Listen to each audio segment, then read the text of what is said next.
नमस्कार दोस्तों, ईश्वर सदैव आपका भला करे और आपकी झोलियाँ ईश्वर के आशीर्वाद से हमेशा भरी रहे।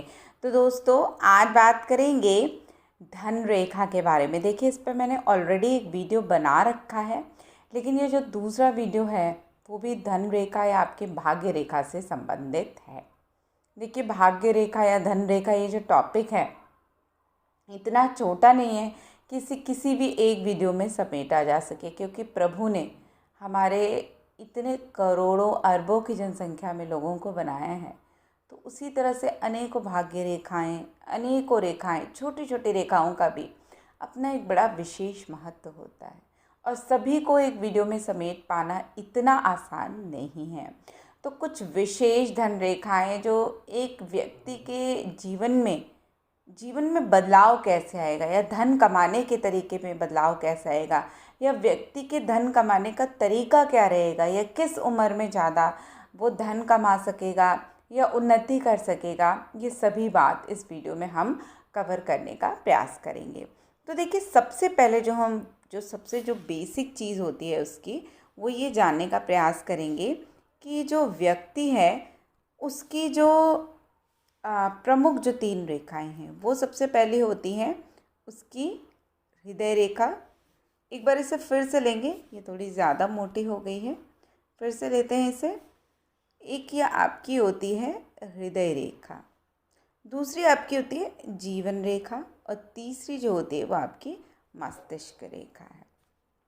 अब यदि ये 3 रेखाएं किसी भी इंसान के हाथ में हैं और जितने पर्वत हैं यदि वो अच्छे हैं, मोटे हैं, उभरे हैं, फुले हैं, पुष्ट हैं, तो इसका मतलब ऐसा व्यक्ति अच्छा धन अर्जित करेगा।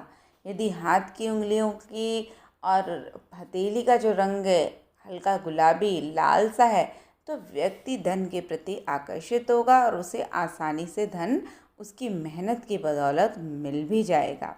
लेकिन यदि यही हथेली काली है तो व्यक्ति को धन कमाने में संघर्ष करना पड़ेगा, या हथेली जो है वो बिल्कुल ही सफ़ेद है तो ऐसे व्यक्ति के पास भी धन बहुत ही मुश्किल से रुकता है या धन कम रहता है। तो ये चीज़ जो होता है, बेसिकली हम हाथ के पूरे स्ट्रक्चर को उसके बनावट से पहचानते हैं। तो ये एक सबसे पहला बेसिक स्टेप होता है, उसके बाद रेखाएं आती हैं।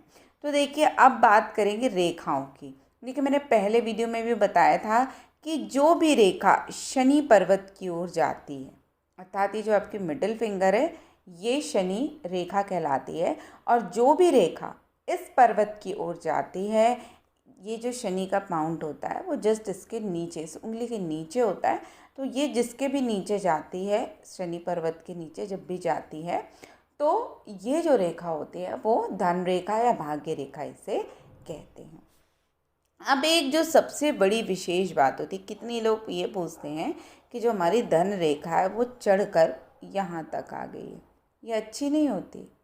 इसे स्वऋण दोष रेखा कहते हैं। इसमें व्यक्ति को जीवन में सब कुछ कमाएगा, लेकिन बुढ़ापे में आकर या कोई ऐसा कलंक लग जाएगा उसकी ज़िंदगी में जिसकी वजह से उसके धन का नाश बड़ी उम्र में होने लगता है। तो ये एक अच्छी रेखा इसमें नहीं कही जाती। ये अच्छी रेखा तब होती है जो ये चाहे चंद्र पर्वत से निकले, चाहे वो आपके हथेली के बीचों बीच से निकले, लेकिन शनि पर्वत तक जाए लेकिन उंगली के ऊपर ना चढ़े, तो ये बहुत अच्छी रेखा होती है। ऐसा व्यक्ति धन कमाने के लिए प्रयास भी करता है और उसके प्रयास सफल भी होते हैं। अब इसमें और वेरिएशंस देखते हैं कि क्या क्या वेरिएशंस हो सकते हैं। मान लीजिए कि आपकी जो भी शनि रेखा है, सपोज़ कि ये आपकी शनि रेखा है, भाग्य रेखा है, धन रेखा है। अब यदि कोई रेखा इसमें से निकलकर सूर्य रेखा की तरफ, अर्थात ये जो सूर्य पर्वत है वहाँ चला जाए, या मान लीजिए आपकी कोई सूर्य रेखा पहले से ही है और कोई रेखा जाकर सूर्य रेखा से इससे मिल जाए, ये रेखा जो होती है बड़ी विशेष होती है। बताती है कि ऐसा व्यक्ति को इस उम्र में एक नया संबंध मिलेगा जो प्रसन्नता, यश और सफलता देने वाला होगा। ये व्यक्ति कोई ऐसा काम करेगा विज्ञान या रोजगार के क्षेत्र में जहां उसको सफलता प्राप्त होगी, अर्थात आप कह सकते हैं कि काफ़ी ऐसा व्यक्ति सफल होगा और उसको नाम मिलेगा। इसके अलावा यदि ऐसी एक रेखा और होती है, वो होती है बुध पर्वत। देखिए जो छोटी उंगली होती है ये बुध का पर्वत होता है। अब यहाँ पे काफ़ी सारी खड़ी रेखाएं हैं, लंबी लंबी, जाले से नहीं बन रहे, सीधी सीधी खड़ी रेखाएं हैं। बुध पर्वत अच्छा उठा हुआ है और एक जो भाग्य रेखा है वो आपकी सीधी जाकर शनि पर्वत की ओर जा रही है, कटी फटी नहीं है। तो ऐसा व्यक्ति व्यापार में अद्वितीय सफलता प्राप्त करता है और उसको बाहर से भी लोगों का सपोर्ट मिलता है, खासकर तब जब इस तरह की शनि रेखा अर्थात चंद्र पर्वत से आपकी जो शनि रेखा है वो निकलकर शनि पर्वत तक जाए और बुध पर्वत पुष्ट हो और उस पर खड़ी रेखाएं हों। तो ऐसे व्यक्ति व्यापार के क्षेत्र में बहुत अच्छा करते हैं। साथ ही साथ एक वेरिएशन इसमें ऐसा भी होता है कि आपकी कोई रेखा जीवन रेखा से निकलकर बुध पर्वत की ओर पूरी इस तरह से चली जाए, या अगर इतनी भी नहीं जाती तो थोड़ी ही जाए, तो जो इस तरह की रेखाएं होती हैं वो बताती हैं कि ऐसा व्यक्ति व्यापार के क्षेत्र में भी बहुत ऊंचा और अच्छा करेगा और बहुत ज़्यादा तरक्की करेगा। और सबसे विशेष बात कि यदि इस तरह का कोई ट्रायंगल निर्मित कर देती है और इसी ट्रायंगल के अंदर एक दो ट्रायंगल और बन जाएं, बहुत पैसा कमाता है ऐसा व्यक्ति, बहुत विशेष सफलताएं ऐसे व्यक्ति हासिल करते हैं। जब भी ये ट्रायंगल जिस उम्र में बनता है उस उम्र में व्यक्ति की कोई विशेष प्रॉपर्टी भी बनती है। आपके लिए एक जल्दी से मैं एक विशेष वीडियो लाऊंगी जो ट्रायंगल्स पे भी होगा कि किस किस जगह पे कौन से विशेष ट्रायंगल्स बनते हैं, उनका क्या लाभ होता है, या किस जगह पे विशेष जो आपके स्क्वायर के चित्र होते हैं वो अगर चिन्ह बन रहे हैं तो क्या बताते हैं। इसके अलावा देखिए एक जो आपको विशेष बात समझने की है कि यदि किसी व्यक्ति की दो भाग्य रेखाएं हैं ऐसे, दूसरी भाग्य रेखा, तो समझ लीजिए ऐसे व्यक्ति को परिवार के साथ साथ बाहर का भी सपोर्ट मिलता है। एक से ज़्यादा व्यक्ति काम करता है और उसे बड़ी सफलता तरक्की मिलती है।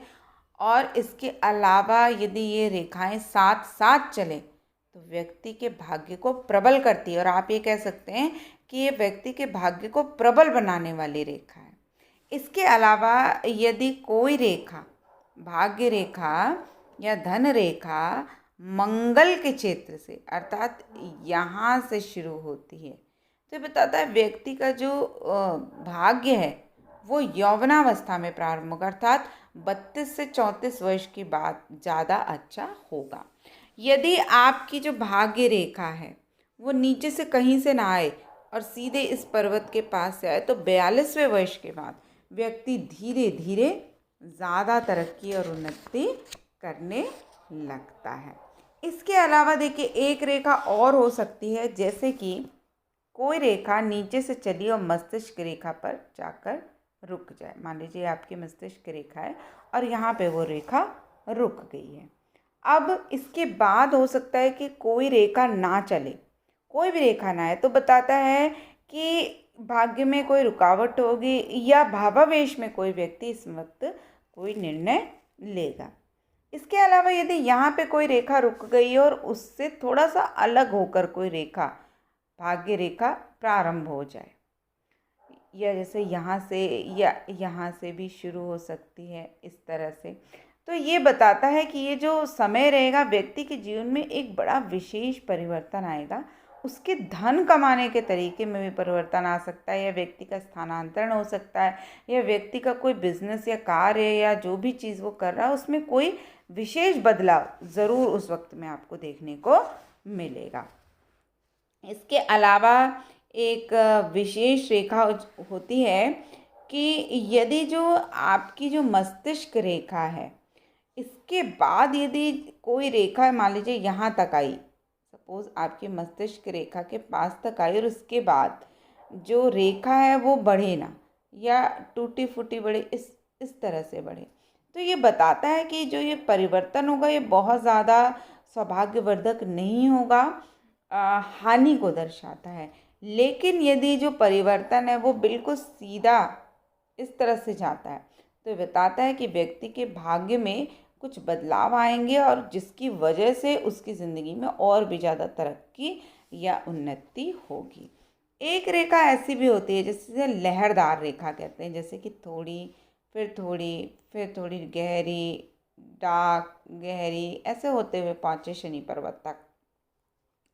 तो ये रेखा बताती है कि व्यक्ति को भाग्य में अवसर तो हैं, लेकिन व्यक्ति अवसर का बहुत लाभ उठा नहीं पाता है, कोई बहुत विशेष कार्य नहीं कर पाता है। नौकरी यदि है तो सिंपल नौकरी ही कर रहा है, एक जैसे कार्य ही कर रहा है, मतलब कुछ विशेष या अलग हटकर करने की उसकी इच्छा नहीं होती है।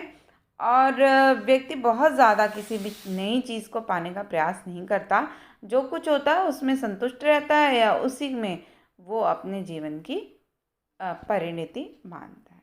इसके अलावा आपने ये भी देखा होगा कि इस तरह की जब रेखाएं होती हैं, जब गैप आता है, तो ये वक्त थोड़ा सा हानि का, परेशानी का, या आपको पूरा धन आप यूज़ नहीं कर पा रहे, अपना ही धन, ऐसी भी कंडीशंस आ जाती हैं। तो इस तरह की जो रेखाएं होती हैं वो उस वक्त पीरियड में जब रेखाएं हल्की हो रही हूँ या टूट रही हूँ तो उस समय व्यक्ति के जीवन में किसी विशेष लॉस के होने की ओर बताती है। अब एक प्रश्न ये उठता है, बहुत लोग कहते हैं कि वो गृहिणी है, मतलब वो कुछ भी नहीं कमाती हैं, कुछ भी अर्न नहीं करती, लेकिन उनके हाथ में भी आप देखेंगे शनि रेखा है। तो ऐसी रेखा बताती है कि उस व्यक्ति में धन बढ़ाने की लालसा होती है, धन के साधन कम हो तो वैसी महिलाएं बचत करके धन सुरक्षित रहती हैं। और यदि अच्छी शनि रेखा के साथ सूर्य रेखा भी हो, मतलब अच्छी शनि रेखा हो और साथ में सूर्य रेखा भी ऐसी महिलाओं के हैं, तो ऐसी स्त्रियां पति के धन के विषय में उनका भाग्य अच्छा होता है, उनके पतियों का भाग्य उनके आने के बाद से ज़्यादा अच्छा चमक जाता है और समाज में उनके जानने वाले लोग भी काफ़ी होते हैं। एक तरह से कह सकते हैं कि ऐसी महिलाओं के घर में धन धान्य की कमी नहीं होती है, भले वह स्वयं ना कमाएं, लेकिन उनके भाग्य का सपोर्ट भी उनके पति को मिलता है। तो दोस्तों, फिर ऐसे ही बहुत सारी रोचक जानकारियों के साथ धन रेखा के बारे में मिलते हैं, क्योंकि धन रेखा जो एक ऐसा टॉपिक है जो एक वीडियो में कभी भी कवर नहीं हो सकता, बहुत सारे इसके पार्ट्स आएंगे। तो आप हमारे साथ जुड़े रहें और धन रेखा की जो विशेष चीज़ें हैं वो आगे आने वाले एपिसोड में आपको मिलती रहेंगी। फिर मिलते हैं, तब तक के लिए नमस्कार।